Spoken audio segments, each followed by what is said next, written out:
being with my daughter is just a complete joy, and she means everything to me, and I'm just so happy to be a part of her life now that it makes me reflect back on when I first went to prison. The doctors told me that my health was in such a bad state that I was getting ready to have a heart attack or a stroke, and it made me think of when I was a child. What happened to me was my dad passed away from a heart attack, and it completely devastated my life. And I don't want to do the same thing to her or put her in the same situation that I was in. So it caused me to want to make some really drastic changes to my life and be a better person for her and for me. I was raised and baptized as a young child in the Mormon church. My father was a Mormon, and he died at a really early age. I was 6, and that led me to being bitter and resentful and angry about a lot of things, and that led to drug and alcohol addiction from an early age. And living that drug and alcohol lifestyle, I couldn't hold a job, so I had to support my habits some way, which to me was I ended up selling drugs. And when I was 31 years old, I got arrested and went to prison for selling methamphetamines for 3 years. And as soon as I got out of prison, I eventually went to the House of Refuge. At House of Refuge, we're open to men in need, regardless of their religious background. What we hope to do is to provide an environment where people see Jesus Christ.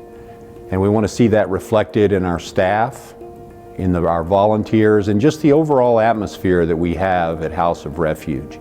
So whether a guy does great things or whether we've just planted a small seed, we want to be obedient to Christ. When Sam first came to the House of Refuge, he was typical of so many guys that come to us right from prison. What I mean by typical is they're anxious, they're unsure, they want it all back in a couple of days. But Sam was different. Sam had a quiet determination. Over time at the House of Refuge, going to the Bible studies and hearing what all the people were talking about God really started to change my life. The bitterness and anger went away, and I learned how to start to love God and understand that He just wants the best for me. And I think the biggest thing for me was that instead of being angry and bitter about losing my father as a young child, I realized that I've always had a Father in heaven that's still there looking out for me, that'll never go away. I love everything about my son these days. He's happy. I always worried about him. He was a troubled child and a troubled adult for many years. He had no future, he had no guidance.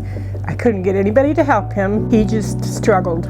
When he came to the House of Refuge, he just turned. He just became this whole new person that I'm so proud of. I know he's got a plan for his future, his career, his life. Thank you again to the House of Refuge for helping him with where he is today, and I no longer have to worry about him like I used to for years and years. Thank you. Sam reflects Jesus Christ in so many different ways, especially when you see the love that he has, for his mother and for his daughter, and the love that he has and the care that he gives to the men at the House of Refuge.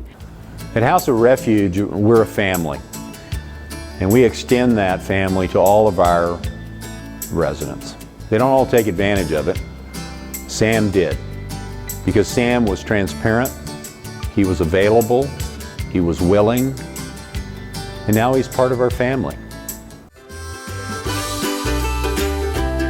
I can't express my gratitude enough for the House of Refuge and the things that they're helping me do and accomplish in my life. And there's no words for the feelings that I have about, they're helping me become a better father to my daughter and hopefully one day become a better husband and just help me grow in my relationship with Jesus Christ.